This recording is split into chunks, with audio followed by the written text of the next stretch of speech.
The Kerala story 2 goes beyond എന്ന ചലച്ചിത്രത്തിനെ പറ്റിയുള്ള വലിയ ചർച്ചകളാണ് ഇപ്പോൾ നടക്കുന്നത്.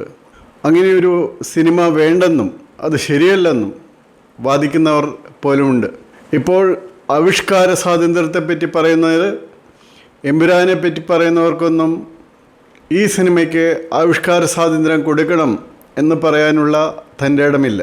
വാസ്തവത്തിൽ ഇത് കേരളത്തിൽ നടക്കുന്ന കഥയല്ല. അതുകൊണ്ടാണ് ഗോസ് ബിയോണ്ട് എന്നുകൂടി പറയുന്നത്. കേരളത്തിലെ ചില കാര്യങ്ങളുമുണ്ട്.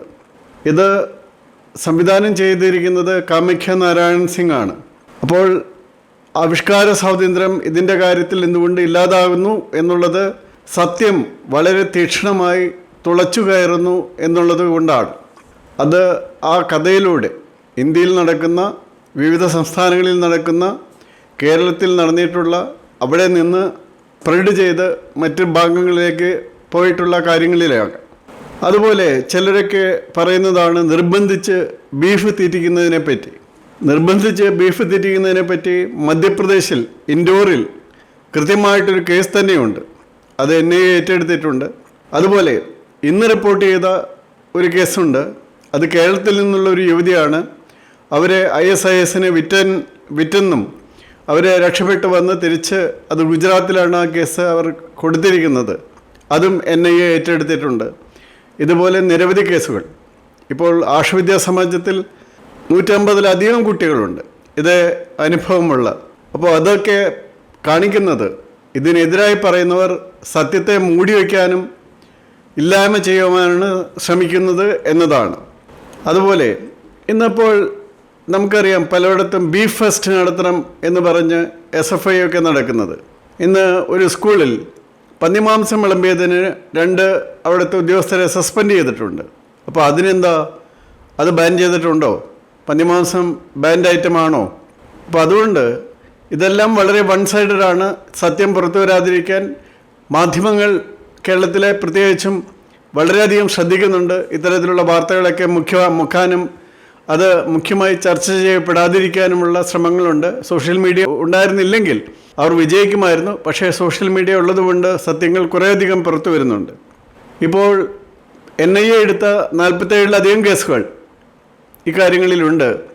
അപ്പോൾ ഒരു വനിത ചോദിക്കുകയുണ്ടായി, എവിടെയാണ് പശുമാംസം അത് വായിൽ കുത്തിക്കയറ്റിത്തരാൻ ആളുള്ളത് എന്ന്.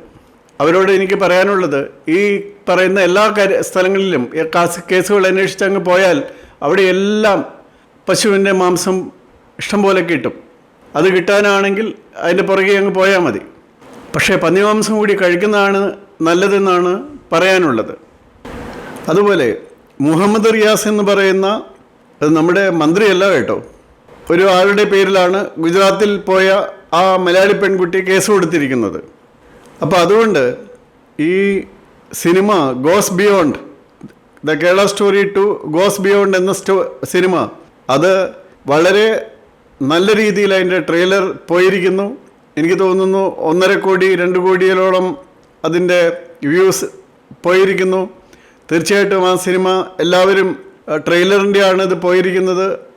ഫുൾ സിനിമ ഇറങ്ങുമ്പോൾ എല്ലാവരും കാണണം. കഴിയുന്നത്ര പേർ കാണട്ടെ. കാണാതിരിക്കേണ്ടവർ കാണാതിരിക്കട്ടെ. പക്ഷേ കാണുന്നവർ അത് കാണട്ടെ.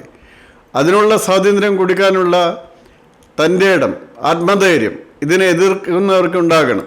കാരണം ഒരു വിഭാഗത്തിനെ മാത്രം അടച്ചാക്ഷേപിക്കുകയും ഒരു വിഭാഗത്തിൻ്റെ മാത്രം ആരാധനാലയങ്ങൾ പിടിച്ചടക്കുകയും ഒരു വിഭാഗത്തിൻ്റെ മാത്രം ആരാധനാലയങ്ങളിലെ ധനം ധൂർത്ത് ചെയ്യുകയും ഒക്കെ ചെയ്യുന്ന ഒരു സംവിധാനമാണ് കേരളത്തിലുള്ളത്.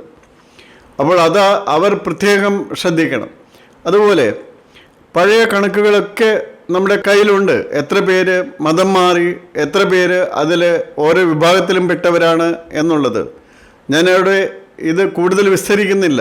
കാരണം ഒരു വിഭാഗത്തിൽ നിന്ന് 0.1% പോലും മതം മാറ്റം നടക്കുന്നില്ല.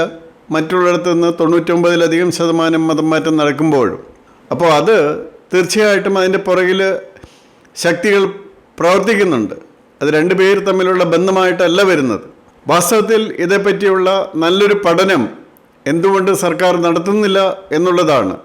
സാമൂഹികമായി ഇത്രയും അസ്വസ്ഥത ഉണ്ടാക്കുന്ന ഒരു കാര്യം നിലവിലുണ്ടെങ്കിൽ അതേപ്പറ്റി ശാസ്ത്രീയമായി പഠിക്കുന്നതിൽ എന്താണ് കുഴപ്പം? അതും കൂടി നടത്തേണ്ടതാണ്. ഏതായാലും the Kerala story 2 goes beyond എന്ന ചിത്രത്തിന് എൻ്റെ എല്ലാ ആശംസകളും. എല്ലാവരും അത് കാണണമെന്ന് ഞാൻ അഭ്യർത്ഥിക്കുന്നു.